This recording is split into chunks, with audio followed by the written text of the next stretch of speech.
बोलो बोल शंकर भगवान की जय।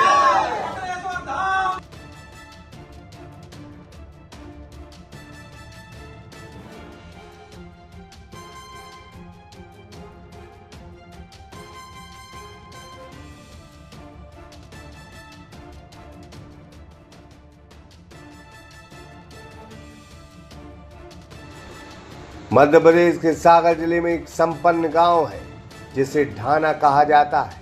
यहाँ के नौजवान बड़े गजब हैं, वो किसी न किसी रोजगार में लगे हैं। बस यही कारण है कि यह गांव संपन्नता के मामले में एक उदाहरण है। यहाँ के नौजवान धार्मिक क्षेत्र में कुछ नया करते हैं। कुछ नौजवानों ने इसी क्षेत्र में सागर जिले से बाहर अपना नाम किया है।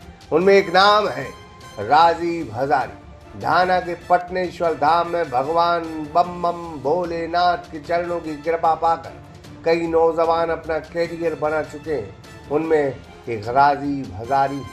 सागर का शानदार hotel, royal palace, swimming pool, Kohinoor restaurant, diamond bar के साथ AC luxury room, banquet hall एवं कॉर्पोरेट जगत के लिए मीटिंग हॉल। तो अपने यादगार पलों को बनाएं और भी खूबसूरत होटल रॉयल पैलेस के साथ। हमारा पता है किला कोठी, राजघाट रोड, तिली, सागर, मध्य प्रदेश।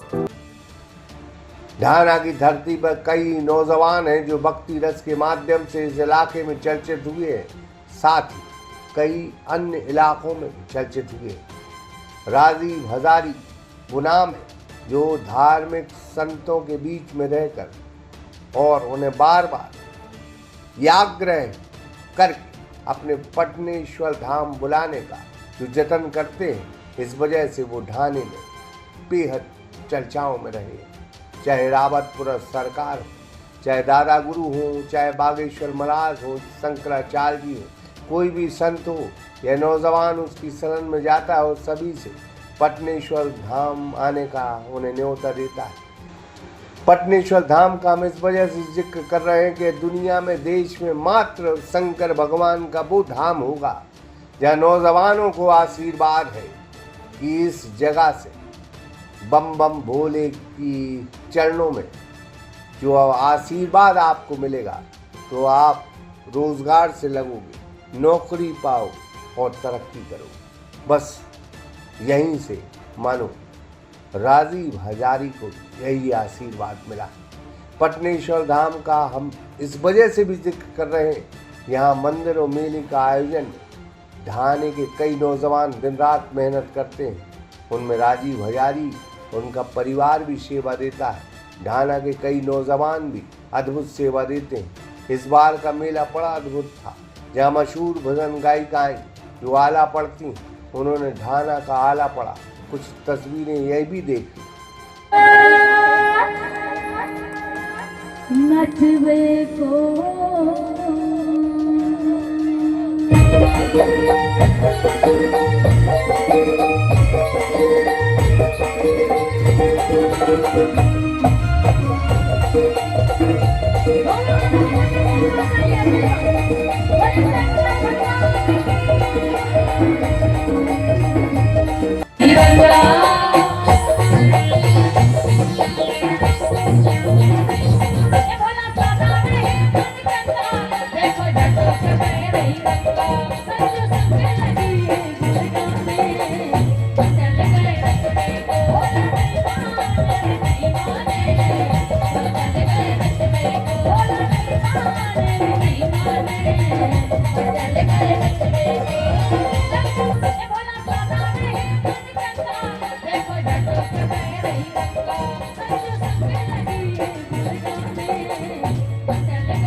बहरहाल जिस उम्र में नौजवान कई तरह की पार्टियों में मस्त रहते हैं, वहाँ राजीव हजारी जैसे ढाना के नौजवान अलग ही जिंदगी जी रहे, संतों के बीच जिंदगी जी रहे।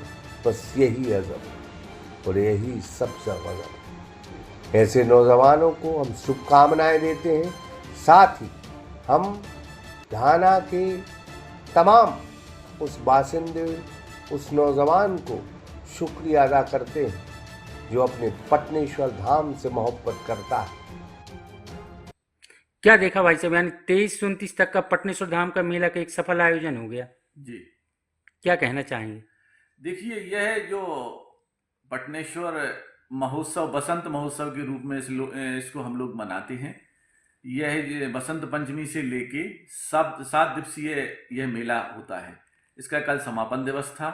इस समापन दिवस में कई धार्मिक आयोजन भी हुए, कुछ रंगारंग प्रोग्राम भी हुए। उसी क्रम में अपनी आला गायिका संजू बघेल जी की प्रस्तुति हुई। अतिथिगण भी काफ़ी आए, गणमान्य नागरिक भी थे, ग्रामवासी भी थे, धर्म प्रेमी सज्जन भी वहाँ थे। सभी ने भजनों का आनंद लिया और अच्छे से हम लोगों का मेला महोत्सव का समापन हुआ। भाई साहब, पटनेश्वर धाम के लिए एक कल संजू बघेल जो गायिका आई थी, उन्होंने एक आला की प्रस्तुति की जी। उस आला की प्रस्तुति में हजारी परिवार का भी उल्लेख किया है। चूँकि आप 6वीं पीढ़ी से हैं इस हजारी परिवार के लिए, क्या कहना चाहेंगे? देखिए, संजू बघेल जी एक भारत की प्रसिद्ध आला गायिका है। उन्होंने कई शारदा माता से लेके कई देवी देवताओं पे अपने आला गाए हैं और वो है काफ़ी अच्छे आला के रूप में समाज के लिए प्रस्तुत हुए हैं। उसी क्रम में कल उन्होंने भगवान पटनेश्वर महादेव की महिमा का वर्णन आला के माध्यम से किया, तो काफ़ी अच्छी प्रस्तुति उनकी थी। और आप जैसा कह रहे हैं कि मेरे परिवार का भी जिक्र उसमें था, तो जब यह आला की प्रस्तुति होती है तो वो पूरी जो आला रहता है उसमें कहीं ना कहीं उनकी महिमा का वर्णन रहता है, जो उसी क्रम में हमारे हजारी परिवार का भी था। जैसे मेरे 6वीं पीढ़ी के पूर्वज जो थे, जिसे राजा हजारी जी के नाम से लोग जानते थे, जिन्होंने इस ढाना ग्राम की नींव रखी थी, वह प्रथम शासक थे ढाना के। तो उन्होंने भी कई वहाँ पे जीर्णोद्धार कराए, कुछ धार्मिक आयोजन भी कराए। तो उसी क्रम में संजू बघेल जी ने उस आला के माध्यम से उनका वर्णन किया और निश्चित रूप से बड़ी मन में प्रसन्नता हुई उनका आला सुन के। जी, हजारी परिवार एक जाना पहचाना नाम रहता है। यह हमने क्षेत्र में और तमाम क्षेत्रों में चर्चा रहती है जी। कि हजारी परिवार, आखिर क्यों हजारी परिवार कहा जाता है? देखिए, यह तो मेरे पूर्व जन्म के कुछ पुण्य रहे होंगे कि इस भूमि पे, इस परिवार में हमने जन्म लिया। तो यह हमारे क्षेत्रवासियों का, ग्रामवासियों का, बुजुर्गों का, वरिष्ठ जनों का, श्रेष्ठ जनों का, सभी का आशीर्वाद है, उनका स्नेह प्रेम है कि वो हम लोगों के लिए इतना प्रेम और स्नेह देते हैं। भाई साहब, बात अगर आए ब्रह्मनगरी ढाना की, जी, तो क्यों आखिर हमेशा से ग्राम ढाना को ब्रह्मनगरी ढाना ही क्यों कहा जाता है? यह निश्चित रूप से बड़ा अच्छा प्रश्न आपका है कि यह ब्रह्मनगरी ढाना क्यों कहा जाता है। यह जब प्रथम शासक राजा हजारी बलदेव सहाय हजारी जी, उनका पूरा नाम था, जब वह ढाना के शासन करने के लिए यहाँ पे वो आए, तो उनकी एक मानसिकता थी, उनके मन में एक वो था कि यह ब्रह्मनगरी बने, क्योंकि हमारे समाज में सभी जाति वर्ग के लोग थे, आसपास भी सभी जाति वर्ग के लोग थे, सबका प्रेम स्नेह था। उन्होंने सोचा कि क्यों ना ऐसे ही प्रेम भाव से एक ऐसा जिले में एक ग्राम बसाया जाए जिसे लोग ब्रह्मनगरी के नाम से जाने। तो उसी में उन्होंने अपने नातेदार, रिश्तेदार, अपने परिवारजन और अपने जो भी उनके सहयोगी थे, मित्र थे, जो भी उनके आसपास के लोग थे, ब्राह्मण थे, वरिष्ठ ब्राह्मण थे, उनको सबको बुला के यहाँ पे उन्होंने उनकी व्यवस्था कराई, भूमिदान कराया और कहीं ना कहीं उनको निश्चित रूप से यहाँ सम्मानजनक स्थिति में उनको बसाया। और आज आप देख रहे हैं कि कहीं ना कहीं हम लोग एक दूसरे से रिश्तेदारी में भी हैं, आपसी हम लोगों का जो चलता है, मतलब पारिवारिक संबंध बहुत अच्छे हैं। तो आप देख रहे हैं कि यह जिले में ब्रह्मनगरी के नाम से आज ढाना विख्यात है। यही कारण रहा भाई साहब, लोगों की आस्था, श्रद्धालुओं की वो भावना कि आगामी अब मेला के सफल आयोजन के बाद शिवरात्रि पर ऐसे कार्यक्रम होंगे कि जिसको लेकर करीब हमने देखा कि पटनेश्वर में 60 से 70 हजार के बीच में श्रद्धालु दर्शन करने आते, तो क्या व्यवस्थाएं रहेंगी और क्या कार्यक्रम होंगे? देखिए, यह है शिवरात्रि बड़ा महापर्व है हम लोगों के लिए। तो प्रतिवर्ष के अनुसार इस वर्ष भी शिवरात्रि का भव्य और दिव्य आयोजन आप सभी के बीच में रहेगा। उसी की रूपरेखा, उसी की तैयारी में हम सब लगे हुए हैं। शिवरात्रि के दिन जैसा कि आप सबको विदित है कि रंगारंग कार्यक्रम होता ही है, भोजन प्रसादी की व्यवस्था रहती है, महादेव जी की महाबारात रहती है और कुछ हमारे आमंत्रित अतिथिगण भी आते हैं, उनका भी हम लोग स्वागत सत्कार करते हैं। और निश्चित रूप से लाखों लाखों की संख्या में उस दिन यहाँ पे दर्शनार्थी आते हैं, भगवान के दर्शन करते हैं, उनकी मनोकामना भगवान भोलेनाथ पूर्ण करते हैं। तो बड़ा ही दिव्य और भव्य रूप इस बार की शिवरात्रि का होगा और 2-3 दिन में इसकी रूपरेखा तैयार करके आप सभी को सूचित कर देंगे। भोलेनाथ की कृपा से और आपकी टीम के सहयोग से कुछ यानी इस शिवरात्रि पर बड़ा होगा। निश्चित रूप से बड़ा होगा। आज तक जैसे कि हम आपको बताएं, इतने वर्षों से यह आयोजन निरंतर निर्विघ्न संपन्न होता जा रहा है। कहीं ना कहीं प्रभु भोलेनाथ की, माँ भगवती पार्वती जी की अनुकंपा हम लोगों पर है, हमारे पूरे सहयोगियों पर है। तो यह कार्यक्रम हमेशा की तरह इस वर्ष भी और दिव्य और भव्य होगा।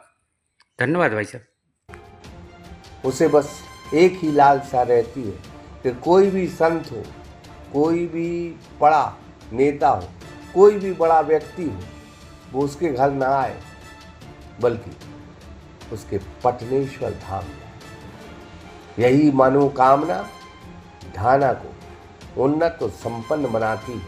ये जज्बा नौजवानों में होना चाहिए जो इस उम्र में अगर भगवान को मानने लगे, अपने शंकर भगवान को मानने लगे, तो यकीन जाने तरक्की उनके कदम जरूर चूमेगी। लक्ष्मी पांडे, सागर एक्सप्रेस न्यूज, ठाणा। सागर का शानदार hotel, royal palace, swimming pool, Kohinoor restaurant, diamond bar के साथ AC luxury room, banquet hall एवं कॉरपोरेट जगत के लिए मीटिंग हॉल। तो अपने यादगार पलों को बनाएं और भी खूबसूरत होटल रॉयल पैलेस के साथ। हमारा पता है किला कोठी, राजघाट रोड, तिली, सागर, मध्य प्रदेश।